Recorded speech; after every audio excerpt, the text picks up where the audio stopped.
Hello everyone, welcome to my channel. I am Neel Kamal और आप देख रहे हैं मेरे चैनल का एजुकेशनल सेगमेंट। तो पिछली क्लास में हम लोगों ने पढ़ा था क्लास 8 का हिस्ट्री के थर्ड चैप्टर को हम पढ़ रहे थे और चैप्टर का नाम था रूलिंग द कंट्री साइड। और जैसा कि मैंने बताया था कि ये चैप्टर रिलेटेड है रेवेन्यू रिफॉर्म्स से, और इस क्षेत्र में कई ऐसे गवर्नर जनरल आए जिन लोगों ने रेवेन्यू से रिलेटेड रिफॉर्म्स किए।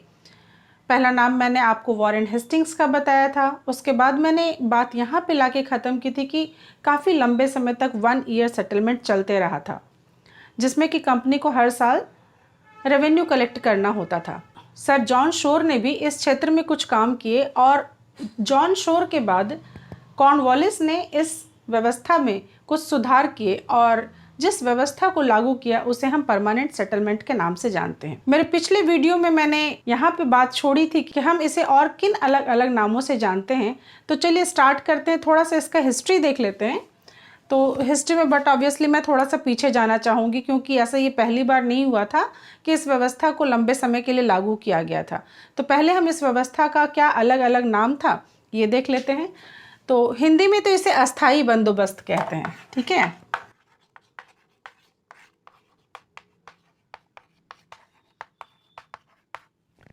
चूंकि ये लंबे समय तक थी, लंबी अवधि तक के लिए की गई थी, इसीलिए इसे चिरस्थायी बंदोबस्त भी कह देते हैं।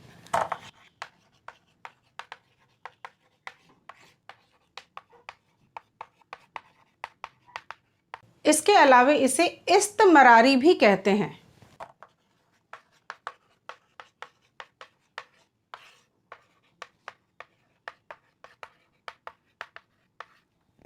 और इंग्लिश में इसे परमानेंट सेटलमेंट कहते हैं।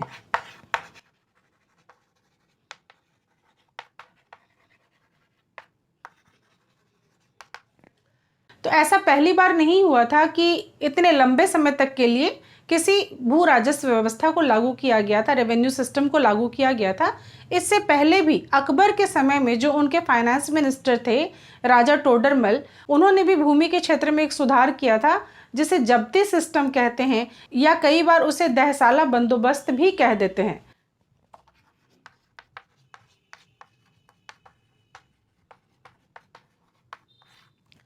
दहसाला मीन्स फॉर 10 ईयर्स।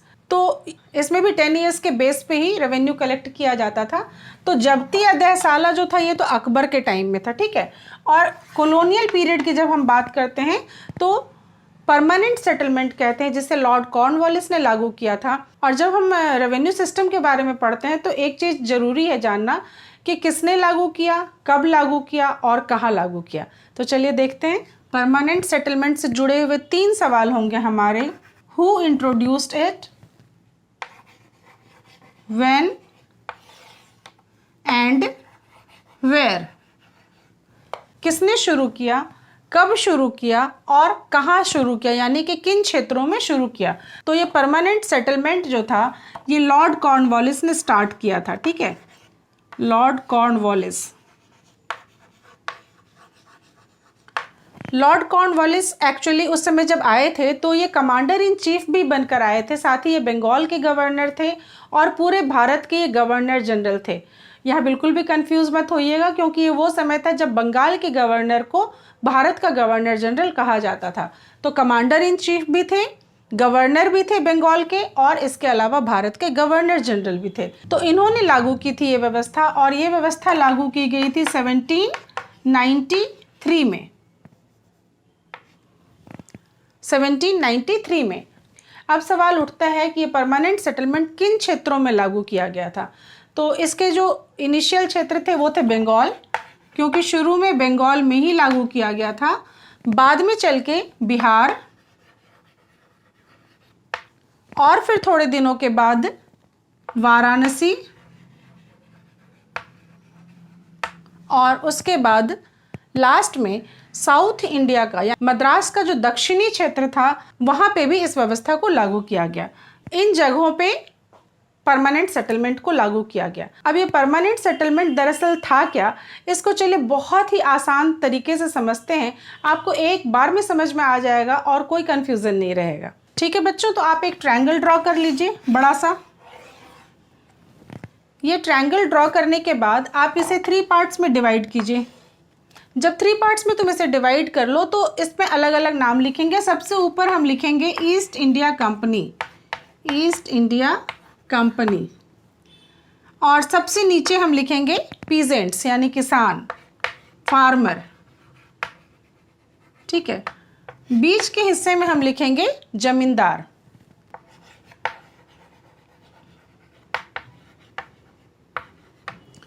तो आप देखोगे कि जमींदार कहीं ना कहीं बीच में आ रहा है, और यहाँ पे ये बहुत ही इंटरेस्टिंग चीज़ है जानना कि जमींदार जो था, हमेशा से हमें ऐसा लगता है कि जमींदार के पास काफ़ी ज़मीन होगी, पर ये सच नहीं है। जमींदार दरअसल एक पोस्ट होता था।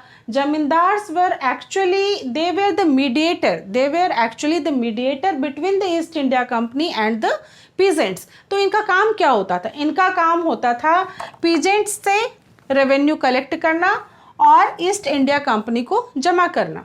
ये बीच में होते थे और एक तरह से मीडिएटर का काम करते थे। अब इस सिस्टम में एक तरह का कॉन्ट्रैक्ट होता था। ये कॉन्ट्रैक्ट इनिशियली ब्रिटिशर्स काफ़ी कंफ्यूज थे कि इस कॉन्ट्रैक्ट को एक्चुअली किया किसके साथ जाए, जमींदार के साथ या पीजेंट्स के साथ। लेकिन फिर बाद में ये तय हुआ और उन्होंने पीजेंट्स को छोड़ के जमींदार के साथ ये कॉन्ट्रैक्ट किया, और जमींदार को ज़मीन का मालिक मान लिया गया, और उसके ऊपर ये जिम्मेदारी डाली गई कि वो नियत समय पे लगान वसूल करके ब्रिटिश सरकार को देगा। तो ये व्यवस्था काफ़ी अच्छे से चल रही थी। हालांकि किसी भी व्यवस्था में कुछ समय के बाद जो है प्रॉब्लम आना शुरू होती है, तो इसमें भी प्रॉब्लम आई। पर इनिशियली ये व्यवस्था जो थी, ये ध्यान देने की बात है कि इसके पहले शुरुआत में वॉरेन हेस्टिंग्स के टाइम में 5 ईयर सिस्टम चल रहा था, उसके बाद 1 ईयर सिस्टम चला, और बाद में कॉर्नवालिस का जो परमानेंट सेटलमेंट है ये 10 सालों के आधार पे किया गया। तो इसको क्या कहते हैं? 10 ईयर सेटलमेंट, 10 ईयर्स सेटलमेंट, या फिर 10 ईयर्स सेटलमेंट या फिर परमानेंट सेटलमेंट, क्योंकि ये 10 साल की लंबी अवधि के लिए किया जा रहा था।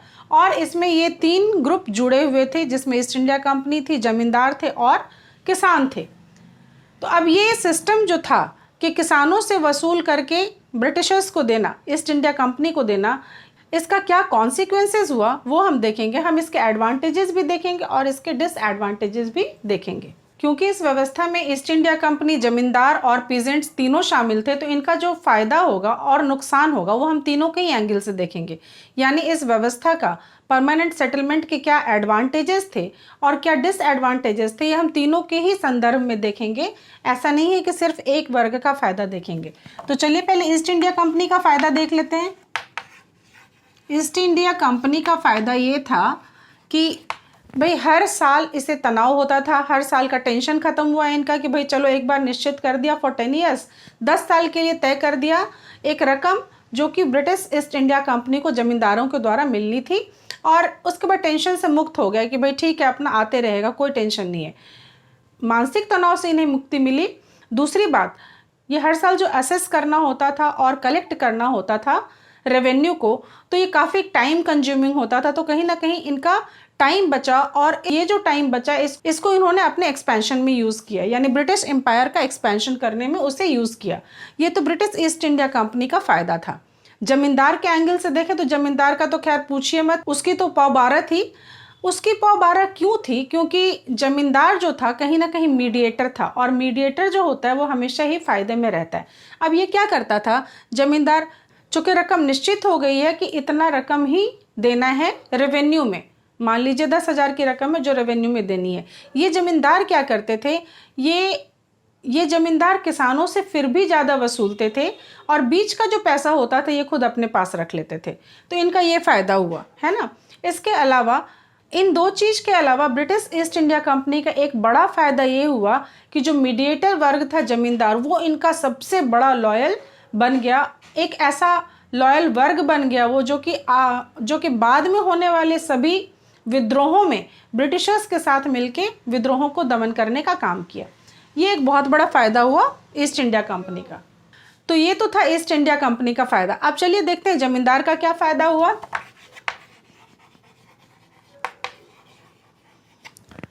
जमींदार का ये फ़ायदा हुआ उसकी तो पौ 12 थी, इसीलिए क्योंकि वो दो तरफा फ़ायदा कमा रहा था। एक तरफ तो ज़मीन उसकी नहीं थी, फिर भी उस ज़मीन का मालिकाना हक मिल गया था। दूसरी तरफ चूंकि रकम तय थी कि कितना दिया जाना है ब्रिटिश गवर्नमेंट को रेवेन्यू के तौर पे, ये जानने के बावजूद ये अंडर टेनेंट्स रखते थे और उनसे ज़्यादा पैसे वसूल करते थे, और ज़्यादा पैसे वसूल करके वो जो बीच का पैसा होता था ना, वो ये खुद अपनी पॉकेट में डालते थे। तो ये बहुत ही ज़्यादा फ़ायदे में रहे, सबसे ज़्यादा फ़ायदे में ये रहे। अब आते हैं जो सबसे गरीब तबका था हमारा, जो किसान। तो किसान यानी फार्मर या पीजेंट, इसे क्या फ़ायदा हुआ? किसान का ये फ़ायदा हुआ कि उसे मार पीट के जबरन बहुत ज़्यादा वसूल नहीं किया जाता था। ज़मींदार का जो केस है वो अलग है, क्योंकि वो अंडर टेनेंट्स रखते थे, लेकिन इनसे ज़रूरत से ज़्यादा वसूल नहीं किया जाता था, और यही इनका एकमात्र फ़ायदा था। अब आते हैं नुकसान की तरफ। नुकसान ये हुआ कि कंपनी ने जब ज़मींदारों को ये कहा कि ठीक है आप रकम वसूल करके रेवेन्यू की हमें दीजिए, तो कहीं ना कहीं उन्हें ये ध्यान था कि लैंड को फर्टाइल करने में ये मेहनत करेंगे, ज़मींदार मेहनत करेंगे, लेकिन दरअसल ऐसा कुछ हुआ नहीं। तो दूसरे की भाई एक बार तय हो जाने से रकम, ब्रिटिश सरकार का उस तरीके से तो फ़ायदा नहीं हुआ, क्योंकि उसका जो खर्च था वो उसको ख़त्म करने के लिए तय रकम से काम नहीं चल सकता था, रकम को बढ़ाया जाना था। तो ये 10 सालों तक के लिए जो फिक्स हो जाता था, ये कहीं ना कहीं उनके लिए नुकसानदेह रहा। दूसरा, ज़मींदार को नुकसान क्या हुआ? ज़मींदार को एक तो फ़ायदा हुआ जो मैंने आपको भी बताया, दूसरा नुकसान ये हुआ कि ज़मींदार को नियत समय पे पैसे देने होते थे, और यदि वो नियत समय पे लगान नहीं देता था तो उसकी ज़मींदारी छिन जाती थी। तो बहुत सारे ऐसे ज़मींदारों की ज़मींदारी छिन गई थी, क्योंकि इस समय जो इनको ज़मींदारी का ये पोस्ट दिया गया था ना, ये दरअसल पैतृक हो गया था, हेरिडेटरी हो गया था। और यही वजह है कि पीजेंट्स को यानी कि फार्मर को सबसे ज़्यादा नुकसान हुआ, क्योंकि ज़मीन इनकी रही ही नहीं। ज़मीन इनकी थी पर ज़मीन इनकी रही ही नहीं, क्योंकि ज़मींदार को मालिकाना हक मिल गया था और गरीब किसान गरीब ही रह गया। तो इस तरह से परमानेंट सेटलमेंट सफल तो हुआ, लेकिन बहुत हद तक कहें कि सफल हुआ, वो ऐसा नहीं हुआ। हालांकि जैसा कि मैंने बताया कि शुरू में इसे बंगाल में, फिर बाद में बिहार में, बनारस में, और बाद में मद्रास के दक्षिणी हिस्सों में इसे लागू किया गया, और आगे चल के इसे पूरे उत्तर भारत में लागू कर दिया गया था। बेशक वही एरिया जहाँ पे ब्रिटिशर्स का कब्जा था, जिसको ब्रिटिशर्स ने एक्वायर किया था, जिसको ब्रिटिशर्स ने एनेक्स किया था, उन्हीं जगहों पे परमानेंट सेटलमेंट लागू था। तो आज की क्लास में हमने डिस्कस किया परमानेंट सेटलमेंट, इसके एडवांटेजेस और इसके डिसएडवांटेजेस। जैसा कि मैंने कहा कि खासियत के साथ साथ कुछ खामियां भी थी इसमें, तो अब ज़रूरत थी एक नए तरह के रेवेन्यू रिफॉर्म की। वो कौन सा रेवेन्यू रिफॉर्म इजाद किया गया इस समय, किसने किया, किन क्षेत्रों में लागू किया और कब किया? यदि आप इसका जवाब जानना चाहते हैं तो मेरी अगली क्लास में ज़रूर से ज्वाइन कीजिए। मिलते हैं अपने अगले वीडियो में। वीडियो यदि पसंद आई हो तो सब्सक्राइब ज़रूर कीजिए, ये मेरी रिक्वेस्ट है, क्योंकि आप सब्सक्राइब करेंगे तभी वीडियो आगे तक पहुंचेगी। Thank you so much for watching my video.